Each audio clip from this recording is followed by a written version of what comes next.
But big news tonight, Kamala's back, rallying the resistance against the evil democratically elected leader of her own country. Well, friends, that is called a constitutional crisis. And that is a crisis that will eventually impact everyone. Because it would mean that the rules that protect our fundamental rights and freedoms, that ensure each of us has a say about how our government works, will no longer matter.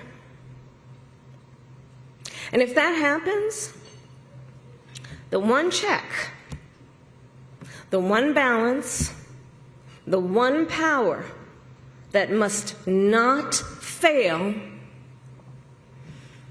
is the voice of the people.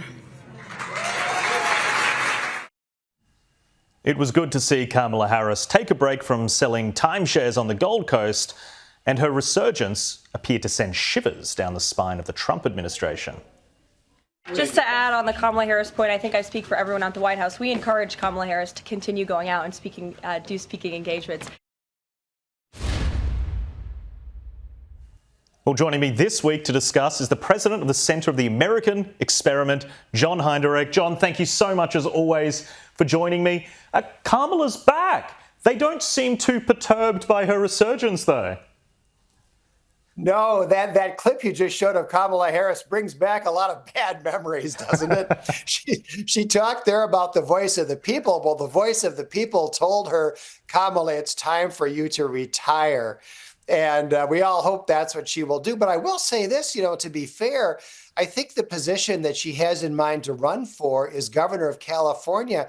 And she could possibly get elected as governor of California, in part because all of these sensible people have left that state. That's a very good point. Well, it's very funny for me to see Kamala there, because she's actually doing a conference on the Gold Coast talking about real estate, which is quite a fall from grace when you're at one point the prospective leader of the free world, and then you're on, one of the mid-sized cities in Australia talking to a real estate conference. I take it she was getting paid for that. You're right. You'd hope so. It's kind of a cut down. But one thing she was not doing was giving interviews. She doesn't like to give interviews to anybody if she can't count on them to edit the tape to make her sound a little more coherent. Yeah, well, we're going to have to send a reporter out anyway, whether she likes it or not. We might be able to get a grab. But moving on now to an interesting, rare moment on television where 60 Minutes host Scott Pelley attacks Paramount, his parent company, after the resignation of his boss, Bill Owens. The allegations are that Paramount was interfering in news coverage so that Trump would approve a merger. Bill resigned Tuesday. It was hard on him and hard on us, but he did it for us and you. Stories we pursued for 57 years are often controversial. Lately, the Israel-Gaza war and the Trump administration. Bill made sure they were accurate and fair. He was tough that way. But our parent company, Paramount, is trying to complete a merger. The Trump administration must approve it.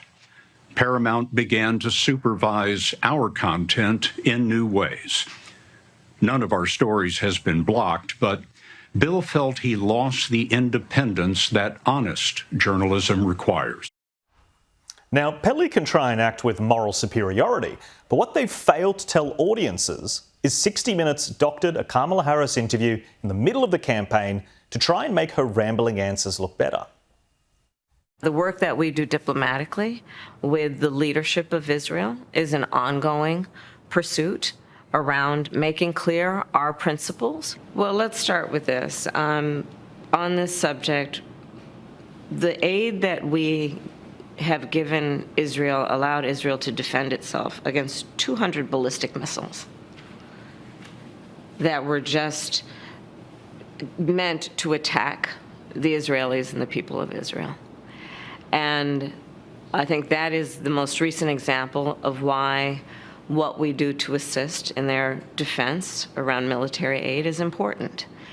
And when we think about the threat that Hamas, Hezbollah presents, Iran, I think that it is without any question, are imperative to do what we can to allow Israel to defend itself against those kinds of attacks. Now, the work that we do diplomatically with the leadership of Israel is an ongoing pursuit around making clear our principles, which include the need for humanitarian aid, the need for this war to end, the need for a deal to be done, which would release the hostages and create a ceasefire. Well, John, really interesting editing scandal there. Kamala's clip, in the one that went to air initially, it was succinct, it was sharp, it was on point, it had a clear message. The one that the conversation actually took place with the reporter was rambling. She didn't get to the point, and that was one of the biggest criticisms against her. So I find it very hard to believe that the extra interference is about this conspiracy where Trump's going to approve the merger. And it appears to me to be more that management is taking a closer look at the editorial standards of a program that has triggered a $20 million lawsuit. Yeah, that's right. I mean, what Scott Pelley did was absolutely shocking. He refers to 60 Minutes having a long history of being accurate and fair. 60 Minutes has never been either accurate or fair. My website got well known in 2004 when we helped to expose the fact that 60 Minutes was putting out fake documents to try to impugn President George W. Bush's service in the Texas Air National Guard. They have a long history of propagating fake news on behalf of the Democratic Party. And so I agree with you. It's possible that Sherry Redstone, who controls Paramount, is concerned about the merger. I don't know.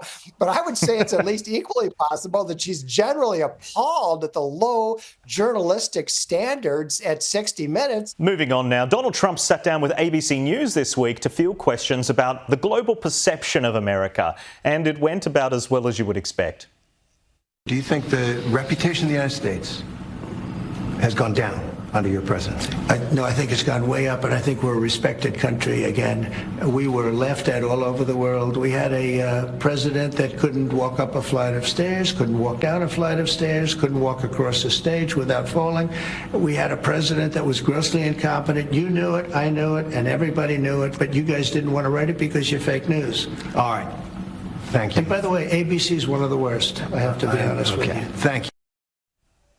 John, it's classic Trump, isn't it? I don't know why these journalists think if they're going to take a shot at him, they seem perturbed. They seem to be taken aback by the fact that he's going to attack them personally. Have they not learnt their lesson? You know, Trump has got to be the most transparent president in history. In the first 100 days of his administration, he has given more interviews than Joe Biden did in 4 years. And he'll talk to anybody. You know, he'll talk to people who have made up fake stories about him. He'll talk to people like this guy Moran from ABC News, and he takes no grief from them. They ask him these unfair questions, and he will just push back time after time. It's really fun to see. And frankly, it's one of the reasons why so many Americans really like Trump. It's a good point. And you can see when he does these big press conferences as well that he's fielding questions in a way that Biden just wasn't able to do because he wasn't sentient in the same way or arguably at all. So it is a stark difference to the way that Trump is actually able to engage with the media. Well, poor Joe Biden. I mean, by the end, he couldn't even read a teleprompter. And even at the beginning, reading a teleprompter was all he was up to. And so, yeah, the contrast is really, really striking. John Hinderaker, thank you so much for joining me. Really appreciate it.